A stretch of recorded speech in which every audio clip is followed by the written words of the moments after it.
Jake Morrison stood in the observation deck of the horizon and stared at the stars. He had been in space for 6 months now, but the view still amazed him. Earth was millions of miles away, and he was part of something no human had ever done before. He was working with aliens. The Valari were not what he expected. When humanity first made contact with them 3 years ago, everyone thought they would be like the creatures in old movies. But the Valari were beautiful in their own way. They were tall and slender, with skin that seemed to shimmer like pearl.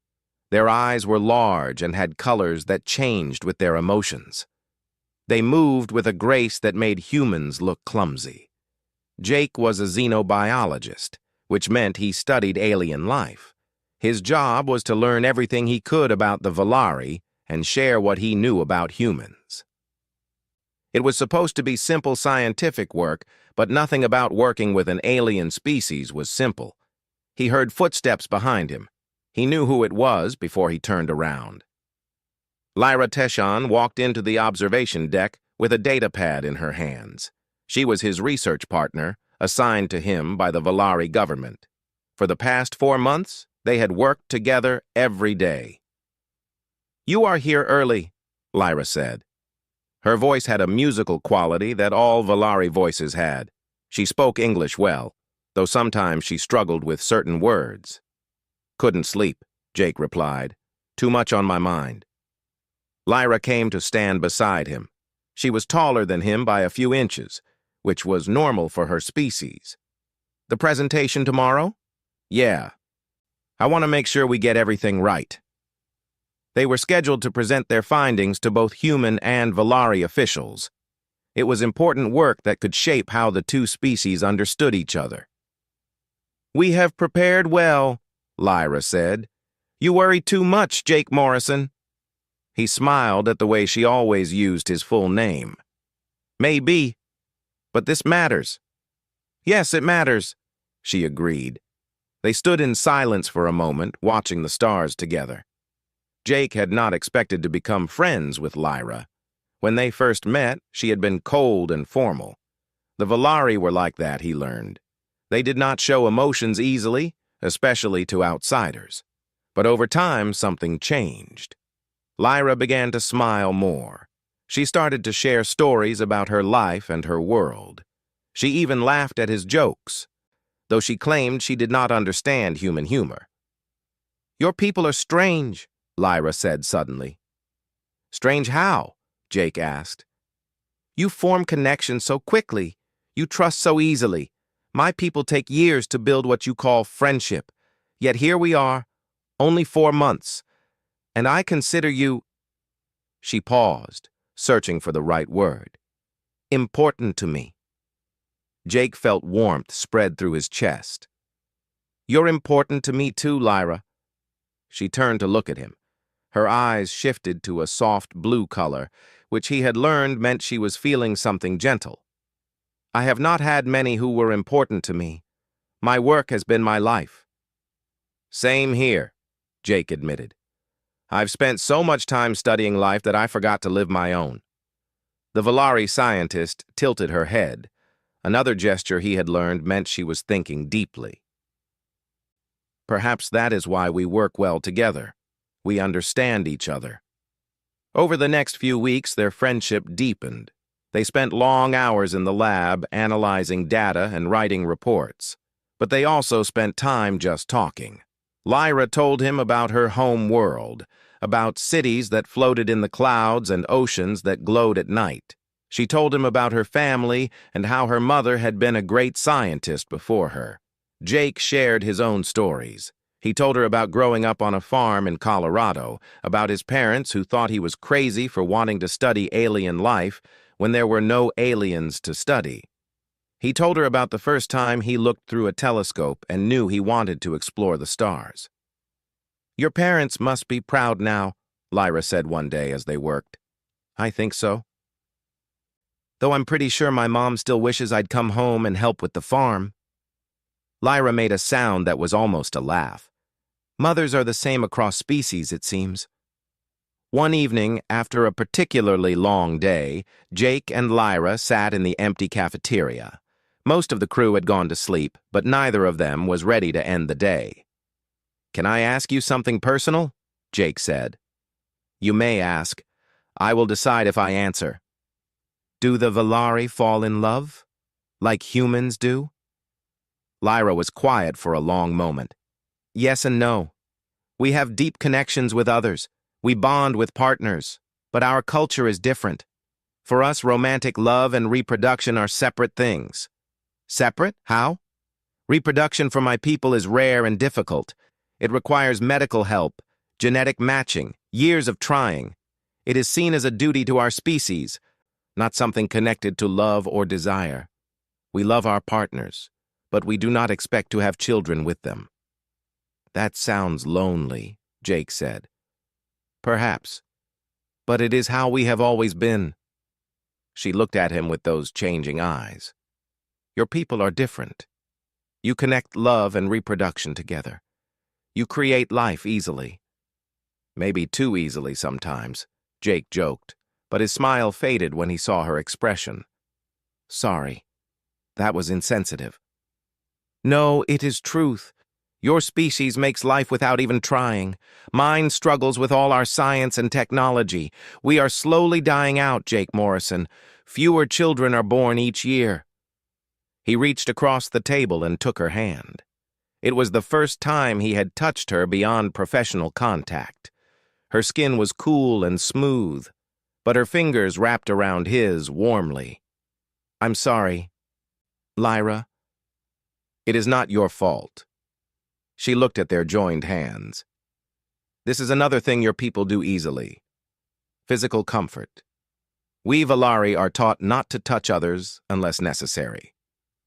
"Does this bother you?" Jake asked, starting to pull away. "No."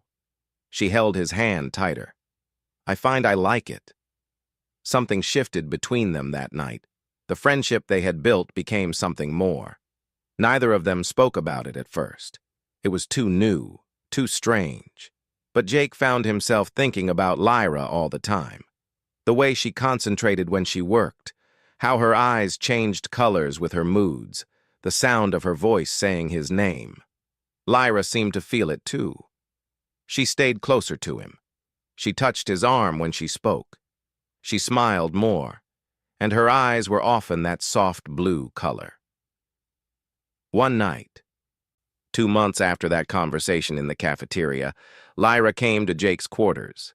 It was late, and he was surprised to see her. "Is everything okay?" he asked.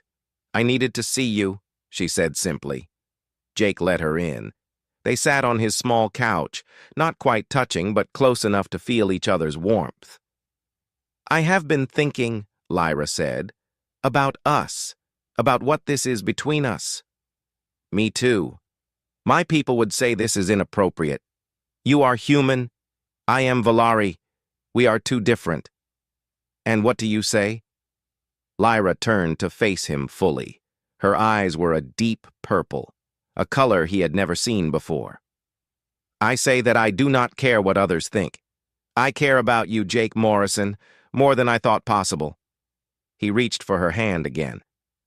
"I care about you too, more than I can explain. Our peoples are so different. This cannot lead anywhere. We cannot have a future together in the way your species thinks of such things." "Why not?" "Because we are not biologically compatible. A human and a Valari cannot create life together. It is impossible." Jake nodded slowly. He had known this, of course. All the scientists had confirmed it. Their DNA was too different. Their reproductive systems worked in completely different ways. There was no chance of an accident, no possibility of consequences. "So we can be together without worrying about that," Jake said. "Yes." Lyra moved closer to him. "We can have this connection, this love, without complications." That night they stopped being just friends and became something more. It felt right to both of them, natural despite their differences. They held each other, and for the first time in months, neither of them thought about work or duty or the weight of representing their entire species. They just existed together, two beings from different worlds who had found something precious and unexpected. In the vastness of space, they had found each other. Neither of them knew that the impossible was already happening inside Lyra's body. Neither of them could have guessed that their love would change everything for both their species. They simply fell asleep in each other's arms, believing they understood all the rules. They were wrong. 3 weeks had passed since that first night. Jake and Lyra continued their work during the day and spent their evenings together. They kept their relationship quiet, not because they were ashamed, but because they wanted something private in their very public lives. Jake noticed the change in Lyra before she did. She seemed tired more often. She would sit down suddenly during their work, as if dizzy. Once, he found her in the bathroom looking pale. "Are you feeling okay?" he asked her one morning. "I am fine. Perhaps I worked too late last night." But her hand went to her stomach in an absent gesture. "Maybe you should see the doctor." "It is nothing, Jake Morrison. Do not worry." But he did worry. Over the next few days, Lyra seemed to get worse instead of better. She was exhausted all the time. She could not eat certain foods that she normally loved. Jake insisted that she go to medical. "Fine," Lyra finally agreed. "But you are being overprotective." "That's what people do when they care about someone," she smiled despite her irritation. "Very well. I will go to Dr. Cale." Dr. Cale Morissette was the chief Valari medical officer on the horizon. He was old by Valari standards, with skin that had faded to a pale cream color. He had been a doctor for over 200 years. Lyra went to see him alone. She expected him to tell her she was simply stressed or needed more rest.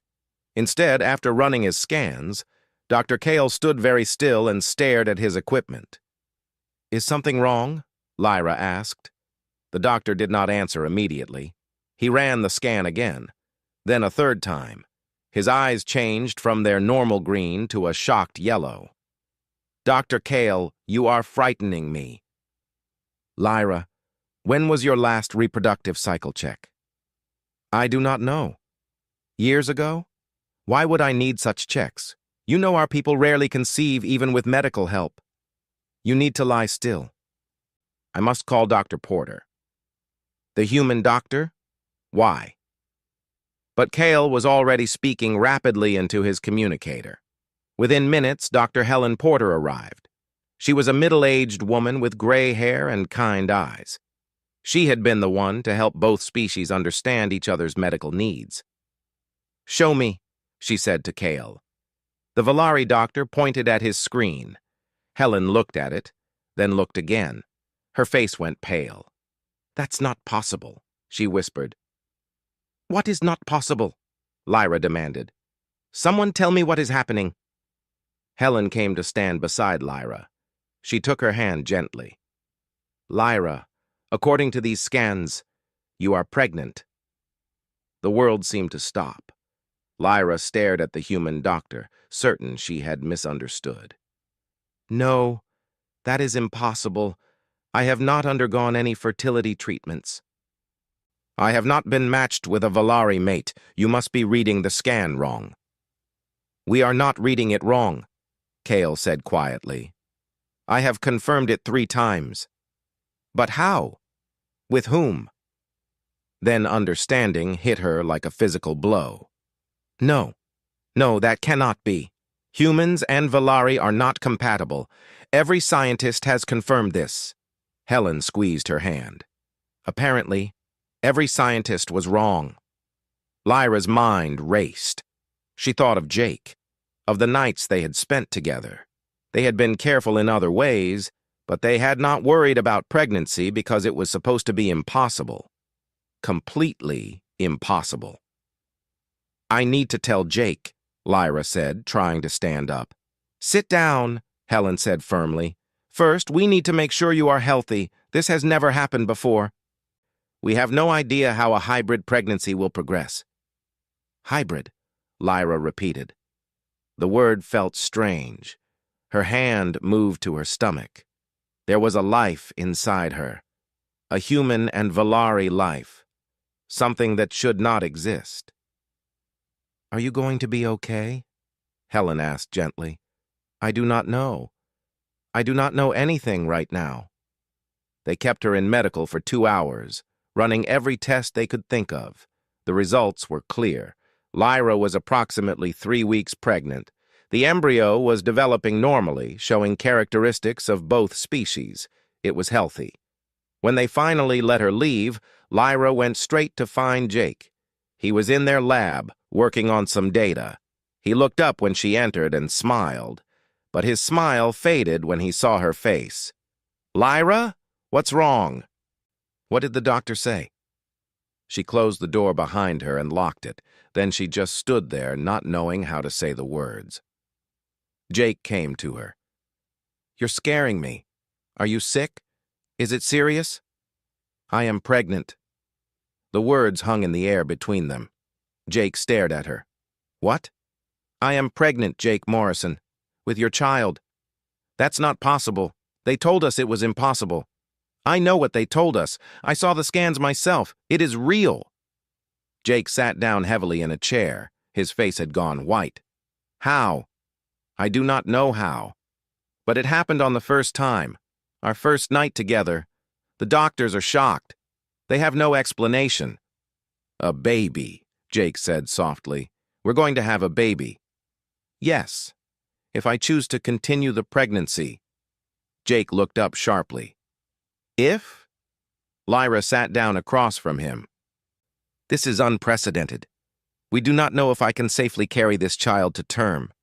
We do not know if the child will be healthy. We do not know anything. What do you want to do? I asked you what you want. They stared at each other. Then Jake got up and knelt in front of her. He put his hands on her knees. I want what you want. This is your body, your choice. But Lyra, if you want to have this baby, I will be there for every moment. I promise you that. Tears filled Lyra's eyes, a very human response that she had learned from spending time with Jake. I am terrified. Me too. But I think I want to try. I think I want to have this baby. Jake pulled her into his arms. They held each other as the reality of the situation settled over them. The news could not stay secret for long. Dr. Kyle reported the pregnancy to the Valari High Council as required by his duties. Dr. Porter reported it to the human command structure. Within hours, the entire ship knew. Within a day, the news had reached Earth and the Valari home world. The reactions were immediate and explosive.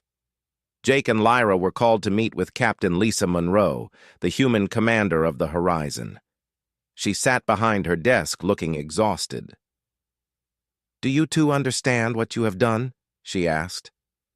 We fell in love, Jake said simply. You have created a political firestorm. Both governments are demanding answers. The Valari High Council has called an emergency session. Earth's leaders are panicking.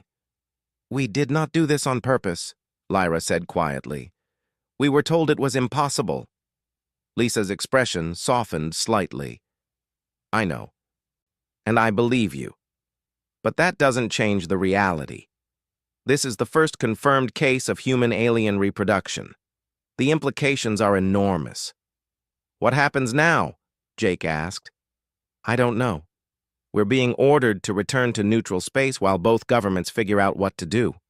In the meantime, you two need to stay in your quarters as much as possible, for your own safety. Our safety? Lyra asked. Not everyone is happy about this news. Some humans think you're going to steal Jake away or use him somehow. Some Valari think you have betrayed your species by mixing your genetics with a human. Jake felt anger rise in him. That's ridiculous.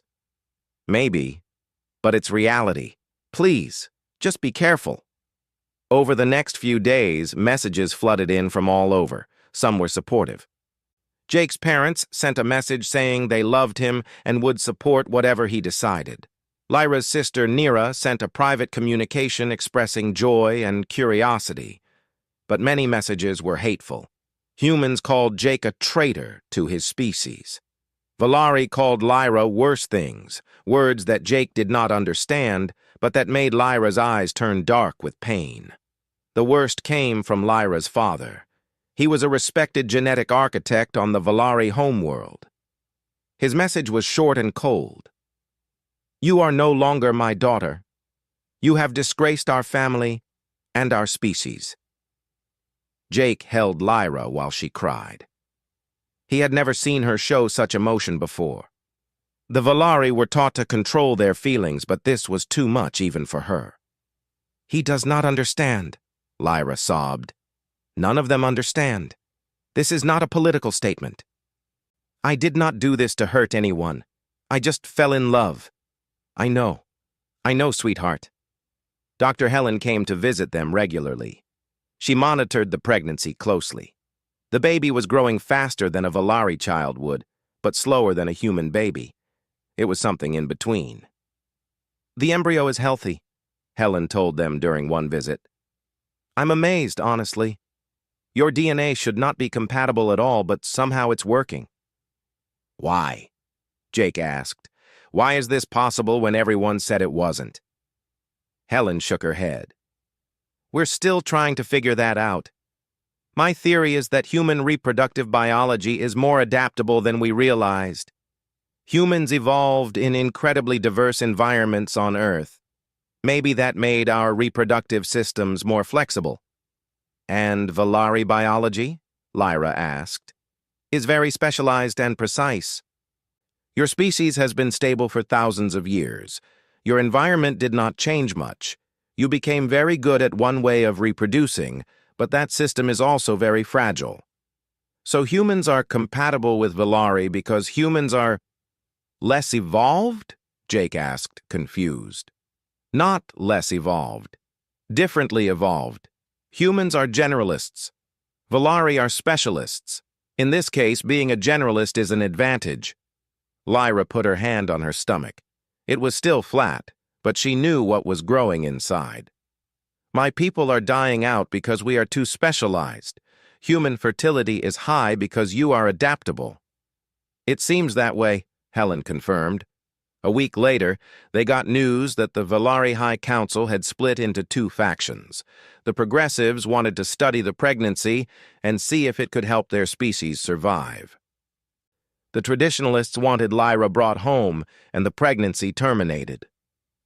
"They want to kill our baby," Jake said, feeling cold rage. "They will not touch her," Lyra said fiercely. "Her? I believe it is a girl. I do not know why, I just feel it." Captain Lisa called them to her office again. "The council vote was close, but the traditionalists won. They're sending a ship to bring you back, Lyra. They have legal authority over Valari citizens." "No," Lyra said simply. "I'm sorry, but you do not have a choice." "Yes, I do. I choose to stay with Jake. I choose to protect my child." Lisa looked at her for a long moment. Then she smiled. "I was hoping you would say that. I have a plan." Captain Lisa Monroe stood at the window of her office, looking out at the stars. Behind her, Jake and Lyra waited nervously. Finally, the captain turned around. "There is a colony called Haven Station. It was built 10 years ago by several different species who wanted to create a place where everyone could live together peacefully. No single government controls it. It exists in neutral space." "You want us to go there?" Jake asked. "I want to take you there myself. The Horizon is scheduled to pass near Haven Station in 2 weeks. We can drop you off. Once you are there, neither Earth nor the Valari homeworld can force you to leave." "Will Earth Command allow this?" Lyra asked. Lisa smiled slightly. "I will tell them you escaped. By the time they figure out the truth, you will be safely settled on Haven Station. I will face whatever consequences come my way." "We cannot ask you to risk your career for us," Lyra said. "You are not asking. I am offering. What is happening to you is wrong. You are not criminals. You are two people who fell in love and are trying to start a family. That should not be a crime anywhere in the galaxy." Jake felt his throat tighten with emotion. "Thank you, Captain. Thank me by having a healthy baby and living a good life. That will be enough." The next 2 weeks were tense. The Valari ship was on its way to intercept the horizon. Earth Command kept sending messages demanding that Jake return home for debriefing. Both governments were treating the situation as a crisis, but there were also messages of support. Human and Valari citizens who believed Jake and Lyra had the right to make their own choices began speaking out. Small protests formed on both worlds. Not everyone agreed with what their governments were doing. Dr. Helen spent hours with Lyra, teaching her everything she knew about human pregnancy and working with Dr. Kale to understand how Valari biology might affect the process. "Your people do not carry children the same way humans do," Helen explained. "Valari pregnancies are shorter and require special nutrients. But this baby has human DNA too. We think the pregnancy will last about 7 months instead of the 9 months for humans or 4 months for Valari." 7 months, Lyra repeated, doing the math in her head. "That is soon." "Yes, which is why getting you to Haven Station where you will be safe is so important." Jake spent his time preparing. He read everything he could find about mixed-species families. There were not many examples, but some existed. He learned about the challenges and the joys. He made lists of everything they would need for the baby. One evening, Lyra found him sitting in their quarters, staring at a tablet. She sat down beside him. "What are you reading?" "Stories about human fathers. I want to be a good dad, but I do not know how." Lyra took his hand. "You will be wonderful. You are kind and patient and caring. Those are the things that matter." "What if I mess up? What if I do not know what to do?" "Then we will figure it out together. My people have wisdom about raising children too. We will teach her both ways." "You keep saying her. Are you sure it is a girl?" Lyra smiled. "I am sure. I can feel her. She is strong, like her father. And smart, like her mother." They held each other, finding comfort in their closeness. Outside their window, the stars streamed past as the horizon traveled toward their new future. The day finally came. Captain Lisa gathered a small group of people she trusted completely. Lieutenant Ryan Pierce and his security team would help Jake and Lyra transfer to Haven Station quietly. Dr. Helen insisted on going with them to make sure Lyra received proper medical care. "You are giving up a lot to come with us," Lyra said to Helen. The doctor shrugged. "I am a doctor. My job is to help people. Right now you need help. Besides, this is the most interesting medical case in history. I am not going to miss it." They left the horizon in a small shuttle late at night when most of the crew was sleeping. Jake carried a bag with their few possessions. Lyra carried nothing but the life growing inside her. Dr. Helen brought medical equipment and supplies. As the shuttle pulled away from the horizon, Jake looked back at the ship that had been his home for the past year. He wondered if he would ever see it again. He wondered if he had made the right choice. Lyra sensed his doubt. "Are you having regrets?" "No. I just hope we can give our daughter a good life." "We will. We have each other. That is what matters." Haven Station appeared on their view screen an hour later. It was smaller than Jake expected, but it looked sturdy and well-maintained. Dozens of ships from various species were docked there. As they approached, they received a communication. "Shuttle from the horizon. This is Haven Station Control. Please state your purpose." Lieutenant Ryan answered. "We have 2 refugees seeking sanctuary, 1 human, 1 Valari. They are fleeing political persecution." There was a pause. Then a new voice came through, deep and warm.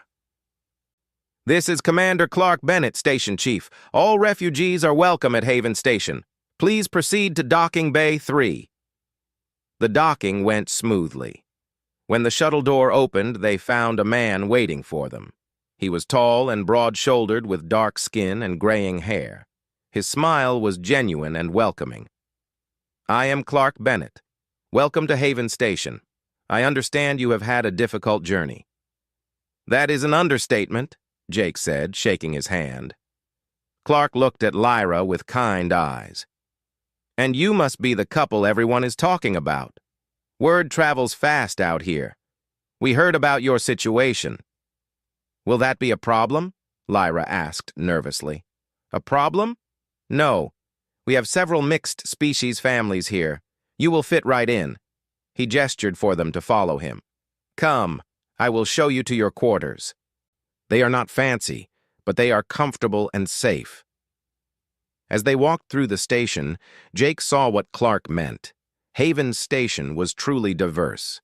He saw humans walking with beings he did not recognize. He saw Velari talking with another species that looked like they were made of crystal. Children of various species played together in an open area. It is beautiful, Lyra whispered. It is what the galaxy should be, Clark said. Here, we do not care about politics or old prejudices. We care about building a community. Their quarters were small but clean. 2 rooms with basic furniture and a view of space. It was simple, but to Jake and Lyra it felt like a palace. It was theirs. It was safe. Dr. Helen will have rooms next door, Clark explained. We have a medical facility that she can use. It is not as advanced as what you had on the horizon, but we will make it work. Thank you, Lyra said, for everything. No thanks needed. This is what Haven Station is for. Now rest. Tomorrow I will introduce you to some of the other residents. I think you will find you are not as alone as you think. After Clark left, Jake and Lyra stood in their new home. It still did not feel real. Just hours ago, they were on the horizon, hiding and afraid. Now they were free. We did it, Jake said. Yes, we are safe. For now. Earth and the Velari homeworld will not give up easily. Lyra put her arms around him. Let them try. They cannot touch us here. This is our home now. The next day, Clark was true to his word. He introduced them to other residents. They met Sam and Kira, a human man and his partner from a species called the Zinthri. They had 2 children, both healthy and happy. They met Carlos and Vesh, whose daughter was starting school on the station. When we first came here, we were scared, Kira told them over lunch. Our governments did not want us together, but here, no one judges us. Our children are accepted. How long have you been here? Lyra asked. 5 years. This is home now. Real home. Later, they met a Velari woman named Nara. She was older, with the same pearl-like skin as Lyra, but with more wisdom in her eyes. I heard about you, Nara said, about what you are carrying. Lyra put her hand protectively on her stomach, which was just starting to show a small curve. Yes. Do not be afraid. I am not here to judge. I am here to help. Nara smiled. I was a midwife on our homeworld for many years. I helped bring hundreds of children into this world. I can help you too. You would do that for us? Lyra asked, surprised. Of course. Not all Velari agree with what our government is doing. Some of us believe love is more important than politics. Your child is a miracle, Lyra, the first of her kind. She deserves to be welcomed into this world with joy, not fear. Tears filled Lyra's eyes again. Thank you. The days turned into weeks. Jake and Lyra settled into their new life on Haven Station. Jake found work helping with the station's biology research. Lyra worked with the science team, sharing her knowledge. They made friends and built a life. But the outside world did not forget about them. Messages came from Earth and from the Velari homeworld. Some were threats. Some were pleas for them to return. The Velari traditionalists released statements calling Lyra a traitor. A group of human politicians called Jake irresponsible, but there were also messages of support. Jake's parents sent videos telling him they loved him. They said they could not wait to meet their granddaughter. Lyra's sister Nira sent secret messages, updating her on family news and telling her she was brave. Most surprising was a message from a high-ranking member of the Velari Progressive faction, Council Member Vara Nishal. She spoke directly to Lyra. What you are doing is important. You may not see it yet, but you are giving our people hope. Our species is dying. We need something to change. Perhaps this is it. Perhaps humans and Valari working together can save us both. Be strong. Not everyone is against you. Lyra played the message for Jake. Do you think she is right? Can our daughter really make a difference? I do not know about saving species. I just know we are going to love her and raise her to be kind and strong. If that inspires others, then that is good. But we are not doing this for politics. We are doing this because we love each other. You always know what to say, Jake Morrison. At 4 months pregnant, Lyra was clearly showing. The baby was growing well, strong, and healthy according to Dr. Helen's scans. They could see her moving on the screen, tiny hands and feet pushing against Lyra's belly. She has your eyes, Jake said, looking at the image. How can you tell? I just can. They had started preparing a nursery in the second room of their quarters. Sam and Kira donated baby clothes. Nara brought traditional Valari items meant to welcome a child. Carlos and Vesh made a crib with their own hands. The community on Haven Station embraced them completely. For the first time since the pregnancy was discovered, Jake and Lyra felt like they could breathe. They could be happy without fear. But in the back of their minds, they both knew this peace could not last forever. The Valari traditionalists were still demanding Lyra's return. Earth's government wanted Jake to come home and face questions. Both species were watching and waiting to see what would happen. The galaxy was changing, and Jake and Lyra were at the center of it. Their love and their unborn daughter were challenging everything both species thought they knew about themselves and each other. In 2 more months, everything would change again. Their daughter would be born, and the whole galaxy would see proof that humans and Valari could create life together. What happened after that was anyone's guess. At 6 months pregnant, Lyra moved more slowly. Her body was doing something no Valari body had ever done before. She was tired all the time, but she also felt strong. Dr. Helen monitored her closely, amazed that everything was progressing so well. Your body is adapting, Helen explained during a checkup. The baby is taking what she needs from both your biology and Jake's genetic contribution. It is remarkable. Will she be healthy? Lyra asked. It was the question she asked at every appointment. As far as I can tell, yes, she is growing perfectly. Her heart is strong. Her brain development looks excellent. She is a little miracle. Jake squeezed Lyra's hand. Our little miracle. That night, Jake felt the baby move for the first time. He had his hand on Lyra's belly when there was a strong push against his palm. His eyes went wide. Did you feel that? Lyra asked, smiling. She kicked me. She is saying hello to her father. Jake pressed his forehead against Lyra's belly. Hello, little one. I am your dad. I cannot wait to meet you. The baby kicked again, as if answering. Life on Haven Station was good. Jake worked every day on the research team, studying samples from various planets. Lyra helped the station's scientists with complex problems. They made enough money to support themselves and save a little for their daughter's future. They had friends now, real friends. Sam and Kira visited often, bringing their children to play in Jake and Lyra's quarters. The oldest child, a girl named Maya, liked to talk to Lyra's belly.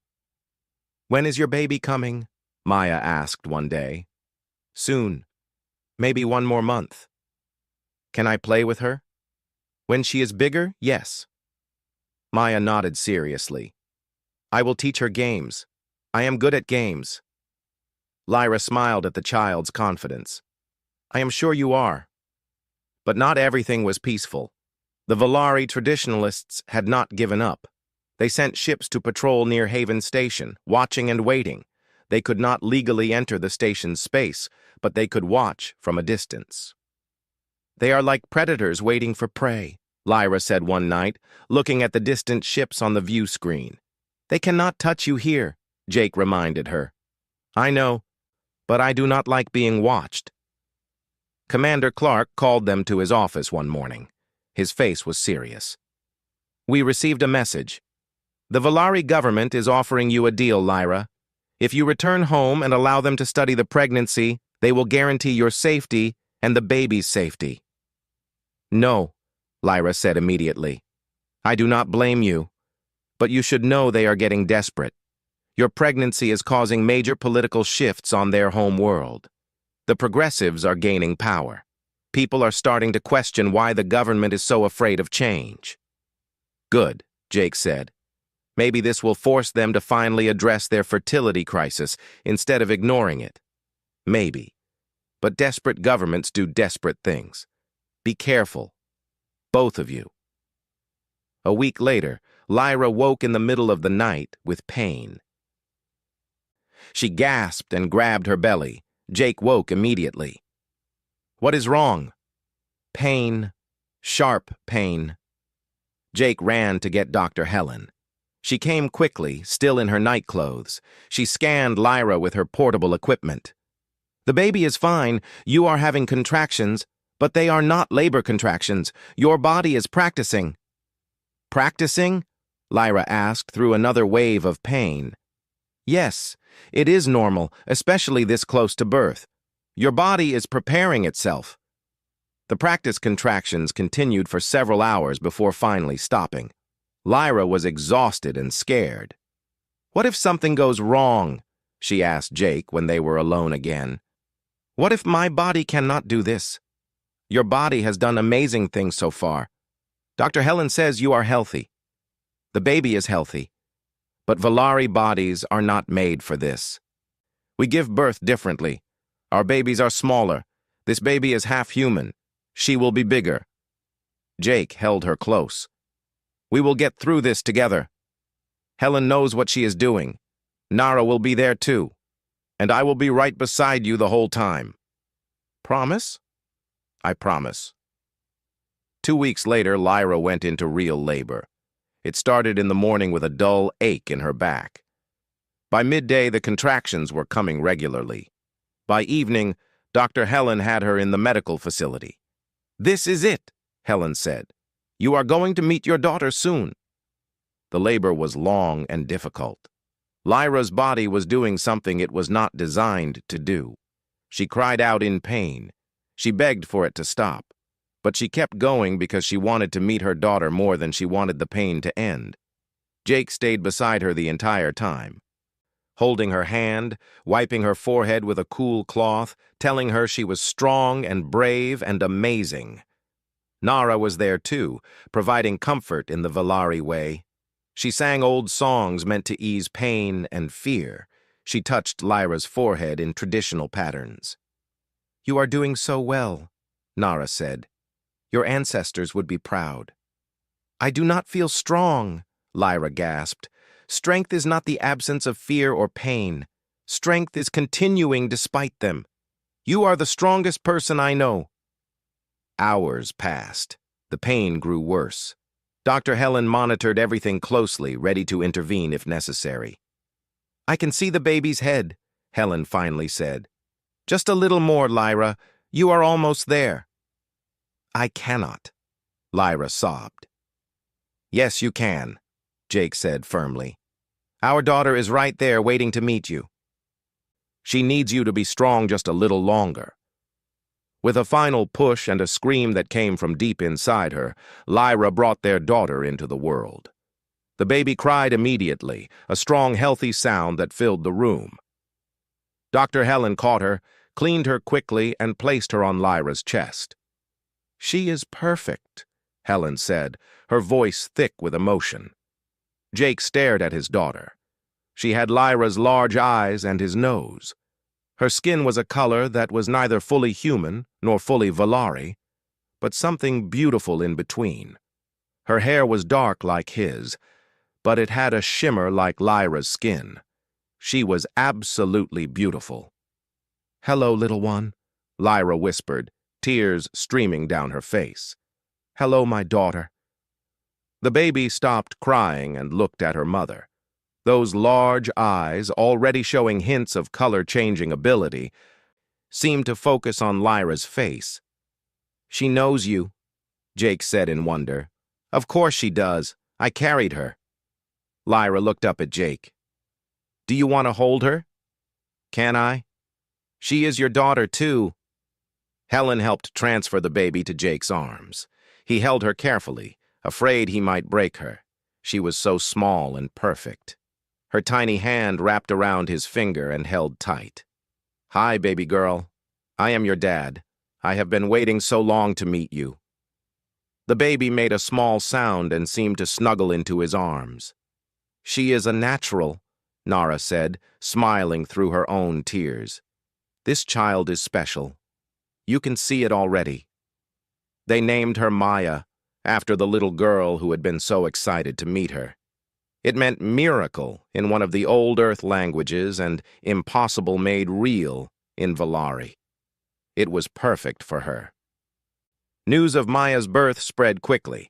Commander Clark sent messages to both Earth and the Valari homeworld, announcing that a healthy hybrid child had been born on Haven Station. He included medical data showing that Maya was thriving. The response was immediate and intense. The Valari progressives celebrated. Council member Vara sent a personal message of congratulations. She also sent a warning. The traditionalists were furious and might try something desperate. On Earth, the reaction was mixed. Some people celebrated. Others worried about what this meant for humanity's relationship with alien species. But Jake's parents sent a message full of love and joy. They could not wait to meet their granddaughter. Dr. Helen conducted extensive tests on Maya with Lyra's permission. The baby was healthy in every way. She had characteristics of both species. She would likely live longer than a human, but not as long as a Valari. She showed signs of higher intelligence. Her immune system was incredibly strong, combining the best of both species. "She is extraordinary," Helen said. "I know every parent thinks their child is special, but Maya truly is. She represents a new possibility for both our species." At 3 days old, Maya opened her eyes fully for the first time. They changed colors just like a Valari's eyes, but the colors were different. New colors that no one had seen before. They shifted between blue and green and purple, showing emotions that even Nara could not fully read. "She is something entirely new," Nara said in awe. "Not human, not Valari, but both and neither. She is the first of her kind." Jake and Lyra fell into the rhythm of new parenthood. They took turns getting up at night when Maya cried. They learned to change diapers and give baths.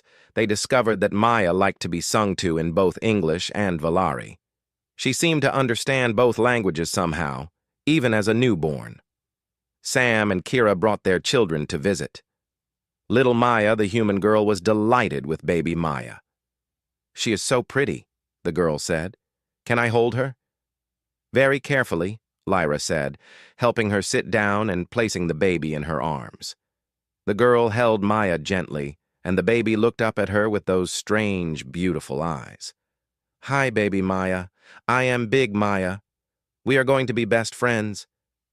Baby Maya made a cooing sound. 2 weeks after the birth, something unexpected happened. A Valari ship requested permission to dock at Haven Station, but this was not a traditionalist ship. It was a private vessel carrying Council member Vara herself. Commander Clark contacted Jake and Lyra immediately. "Council member Vara is here. She wants to meet you and see the baby. It is up to you whether you want to meet with her." Jake and Lyra looked at each other.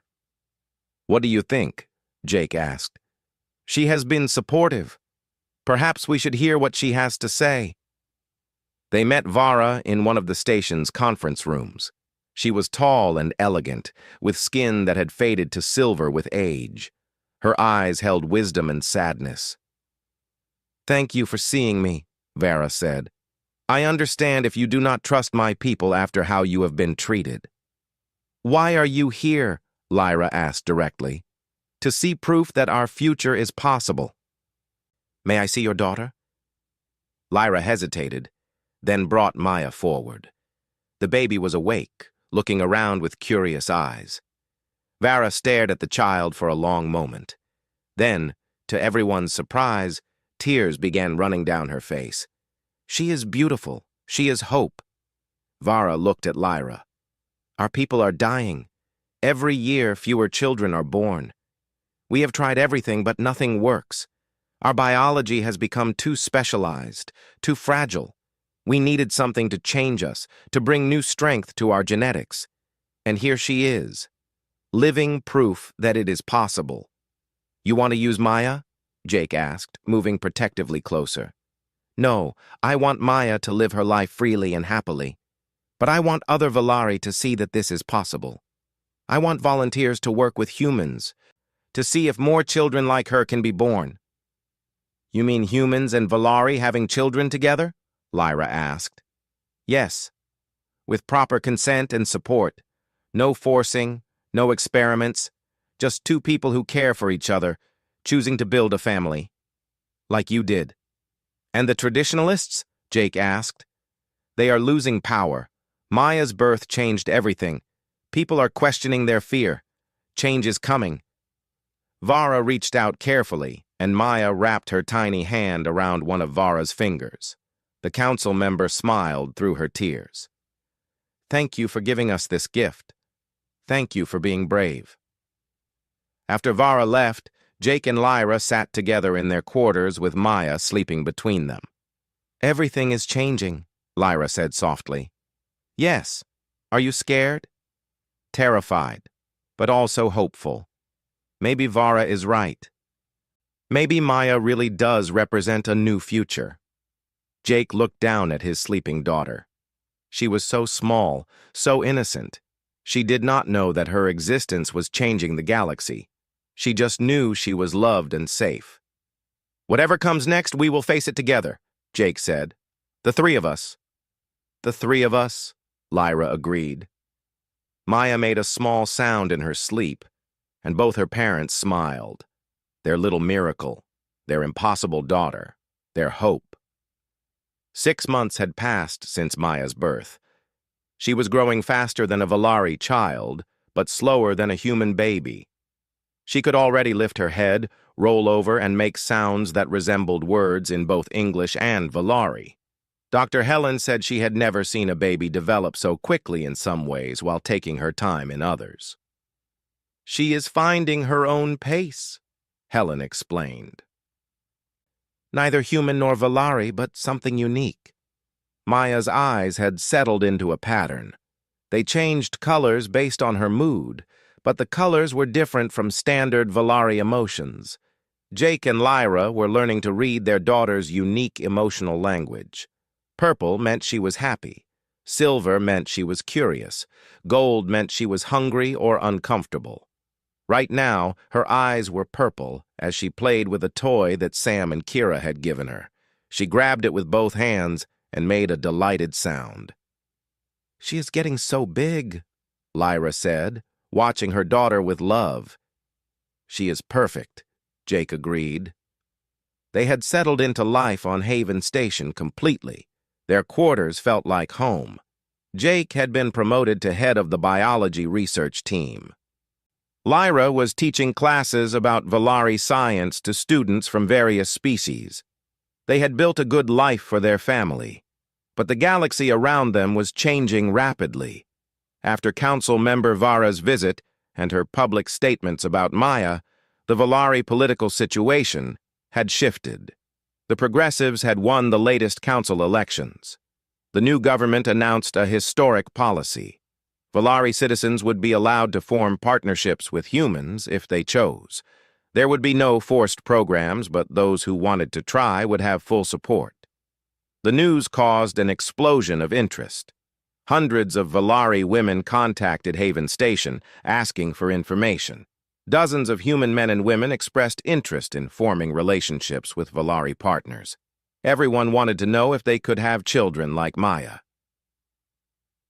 "It is overwhelming," Lyra said one evening after another day of messages and requests. "Everyone wants what we have. Can you blame them?" For the Valari, you are offering them a future. For humans, you are offering them connection with an amazing species. But we did not do this to start a movement. We just fell in love. Jake pulled her close. I know, but sometimes love changes the world. Dr. Helen had been working with Valari and human medical teams to understand why Jake and Lyra's pregnancy had succeeded. After months of research, she had answers. She called a meeting with Jake, Lyra, and several other scientists to share her findings. Human reproductive biology is incredibly adaptable, Helen explained. Humans evolved in diverse and changing environments. Our bodies learn to be flexible. Valari biology, by contrast, is highly specialized. You adapted perfectly to your stable world, but that specialization made you fragile. So humans can reproduce with Valari because humans are adaptable? Lyra asked. Exactly. And it is not just Valari. We have run simulations with genetic data from other species. Humans appear to be reproductively compatible with at least 6 other known alien species. The room went silent. Jake stared at Helen. 6 species? Maybe more. We have not tested everyone yet. But yes, humans are unusual. Most species in the galaxy can only reproduce within their own kind. Humans are generalists. It is your evolutionary advantage. This is going to change everything, one of the scientists said quietly. It already has, Helen replied. Within weeks, 3 more human Valari couples announced pregnancies. All 3 were stationed on Haven Station, having come specifically to build relationships with Valari partners. The news made headlines across the galaxy. What had seemed impossible with Jake and Lyra was now proven to be repeatable. The Valari people reacted with joy and hope. After generations of declining birth rates and fading hope, they finally had a solution. Not all Valari wanted human partners, but enough did to make a difference. The species that had been dying out slowly now had a future. Earth's reaction was more complicated. Some humans celebrated the new connections being formed. Others worried about what it meant for humanity to be so reproductively compatible with alien species. There were debates, protests, and celebrations. But overall, most humans were cautiously optimistic. We are becoming a bridge species, Jake said one night, watching Maya sleep. Humanity's role in the galaxy might not be military strength or advanced technology. It might be connection. Is that a good thing?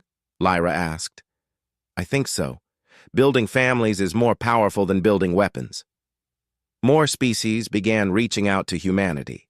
A species called the Corvani, who also faced fertility problems, requested permission to establish diplomatic relations. 2 other species expressed interest in scientific exchanges about reproduction and genetics.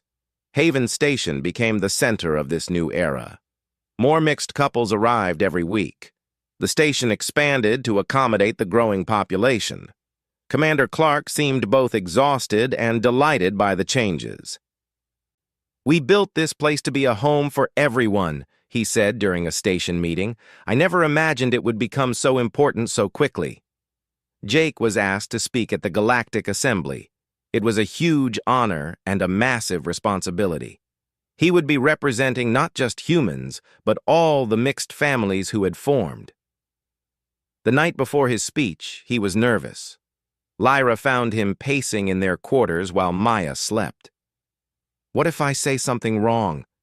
What if I make things worse? You will be fine. You are good at speaking from the heart. There will be billions of people watching this, maybe more. Lyra took his hands. Then let them see who you really are. A man who fell in love with someone different. A father who wants his daughter to grow up in a galaxy that accepts her. You do not need to be a politician or a diplomat. Just be Jake Morrison. The next day, Jake stood before the Galactic Assembly. Representatives from dozens of species filled the chamber. Cameras broadcast his image across the galaxy. He looked out at the crowd and felt his daughter's toy in his pocket. Maya had given it to him that morning, saying "Dada" for the first time. He touched it for courage.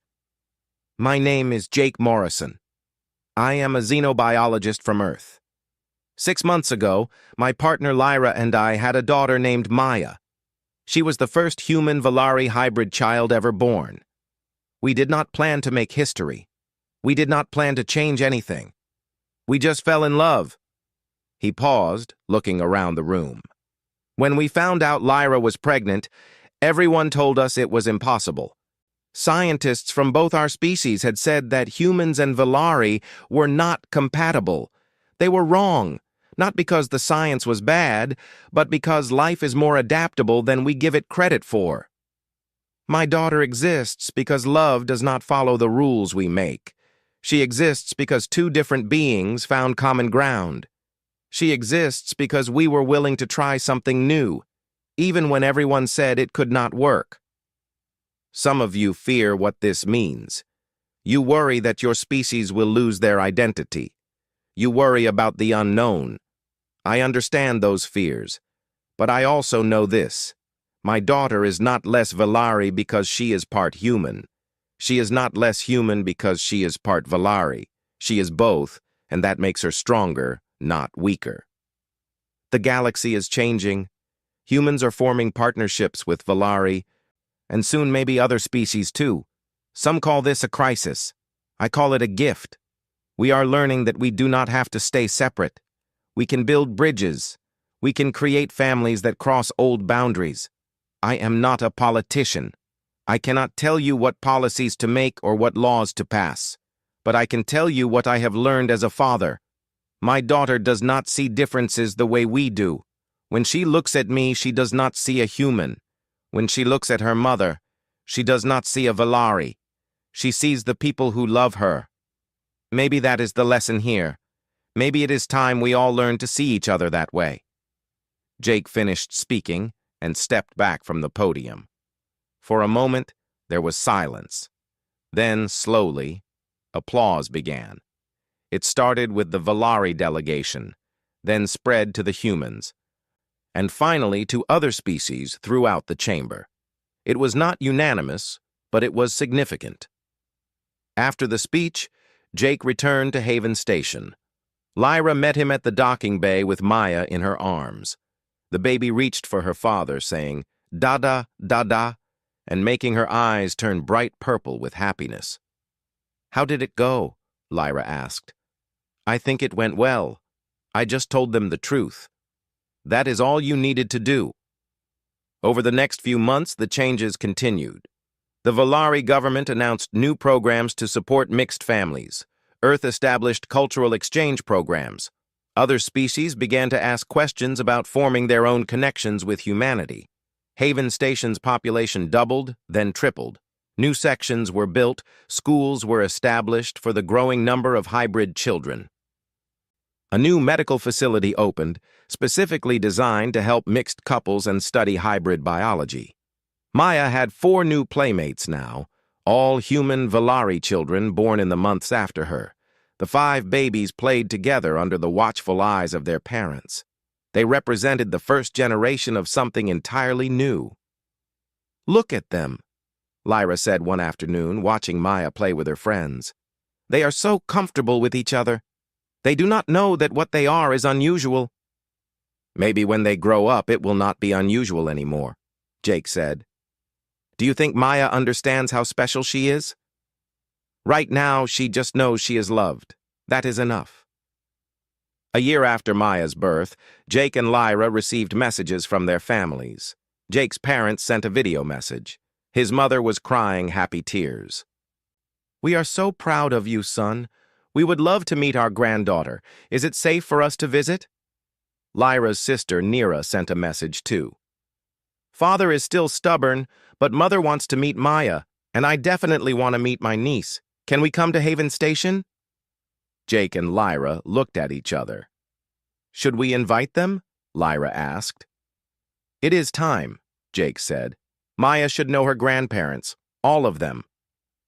A month later, both families arrived at Haven Station. The meeting was emotional and beautiful. Jake's mother held Maya and cried. Jake's father stood quietly, but his eyes were full of love. Lyra's mother touched her granddaughter's face gently, whispering Valari blessings. Even Nira, usually calm and composed, wiped away tears. "She has your eyes, sister," Nira said. "And Jake's spirit," Lyra replied. They spent a week together, 3 generations of 2 species, learning to be a family. Maya delighted in all the attention. Her eyes constantly changed colors, showing her happiness. On the last day of the visit, Lyra's mother spoke to her privately. "I want you to know that I am proud of you. What you did was brave. You gave up everything you knew for love and for your child. That takes strength. I wish Father felt the same way. Give him time. He is stubborn, but he is not heartless. When he sees Maya, when he really sees her, he will understand."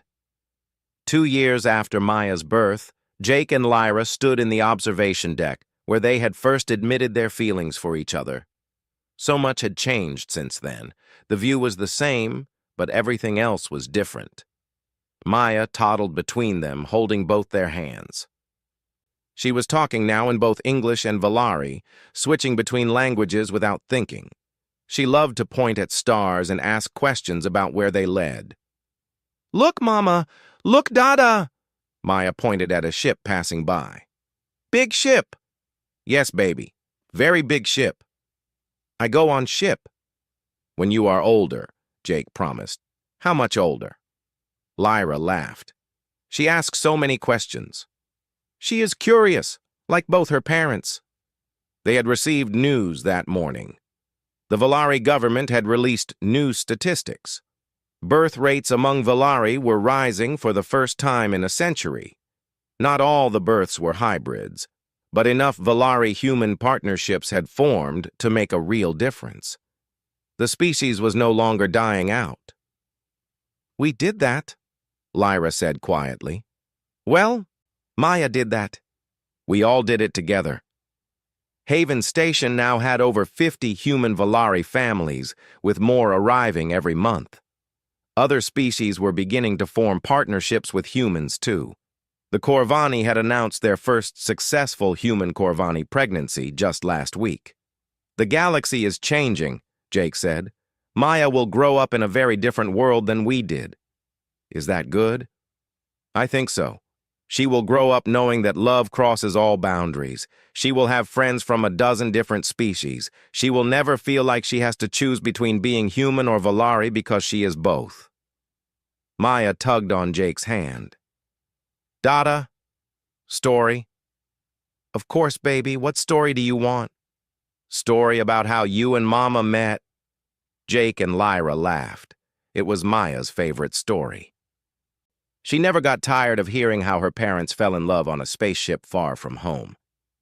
As they walked back to their quarters with their daughter between them, Jake thought about how far they had come. They had started as 2 scientists from different worlds. Now they were parents, partners, and pioneers.